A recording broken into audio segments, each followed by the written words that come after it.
तीन ऋण जन्म लेते ही उसके साथ जुड़ जाते हैं। इन तीनों ऋणों से मुक्तता व्यक्ति को उऋण होना चाहिए। माता और पिता का ऋण, देव ऋण और ऋषि ऋण, ये तीन ऋणों से व्यक्ति को मुक्त होना चाहिए। माता पिता की सेवा करें। जिस प्रकार से माता पिता ने आपको जन्म दिया उसी प्रकार से अपनी संतान को जन्म दे करके माता पिता की जैसी शिक्षा जैसी उन्होंने आपको देने का प्रयास किया दी, वैसी शिक्षा वो अपनी संतान को दे और संतान को अच्छा बनाए, अच्छी राह पर चलने वाला बनाए। मातृ पितृ ऋण से मुक्त होता है व्यक्ति। ऋषि ऋण से कब मुक्त होता है? जब जो हमारे लिए जो रास्ता प्रदर्शाया है ऋषियों ने, ग्रंथ, जिन ग्रंथों का लेखन करके हमारे लिए गए हैं, हमें उन ग्रंथों का अध्ययन करके उनके रास्ते पर चलना चाहिए, तो हम ऋषि ऋण से मुक्त होते हैं। और एक देव ऋण है जो बखूबी जैसे देवताओं का ऋण होता है। हम फसल बोते हैं, फसल बोने उगाने में कितना किसका सहयोग नहीं होता है, बताओ। सूर्य देव का अपना अलग होता है, चंद्रदेव का अपना अलग होता है,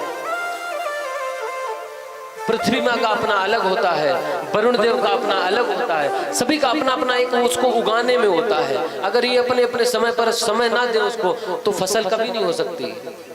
हम हमारा जीना नहीं जी सकते बिना सूर्य के। जीवन संभव है क्या?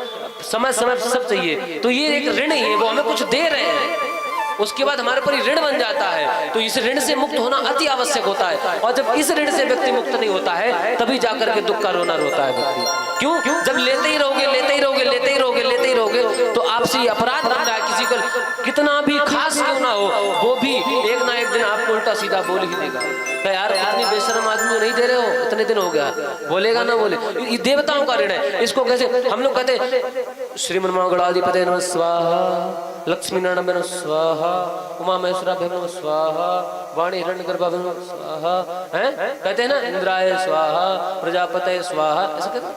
तो ये क्यों कहते हैं? नाम क्यों? स्वाहा करो ना। फिर नाम क्यों लेते हैं? नाम बस इसीलिए लेते हैं कि हे प्रभु आपने साल भर मुझे दिया है, मैं आपको आपका जो ऋण हमारे पर आया है, आपने जो उसी का कुछ थोड़ा सा भाग आपको हम अर्पित कर रहे हैं, इसको आप ग्रहण करिए। इसलिए प्रत्येक वर्ष घर में हवन तो होना ही चाहिए। पूजन पाठ एक साल में 2 काम होने चाहिए जरूर। एक सत्यनारायण व्रत कथा हर व्यक्ति भागवत नहीं करा सकता, लेकिन हाँ हवन और सत्यनारायण व्रत कथा हर व्यक्ति करा सकता है। 6 महीने में एक बार नियम होना, ये तो नियम होना चाहिए घरों में अपने। ये नियमावली में जैसा खाने का नियम है ना, अपने खाने का 500-700 रुपए सत्यनारायण व्रत कथा में लगते हैं। आज के समय में इतने ज्यादा खर्चा नहीं आता है। अब ये नहीं कहते हैं कि मतलब आप भंडारा करो सत्यनारायण व्रत कथा करके, नहीं, सामर्थ्य के अनुसार। ये नहीं कहते आप हवन करो, हवन में नहीं, सामर्थ्य के अनुसार, लेकिन करना जरूरी है। और जब ये नहीं करते हैं तब जाकर के वो हमारे जीवन में, हमारे बच्चों के जीवन में और वो आने वाली पीढ़ियों के जीवन में विष घोलते हैं। क्यों? कर्जेदार है ना। तो इसलिए आप सभी लोग ये मत समझना कि व्यर्थ जा रहा, नहीं।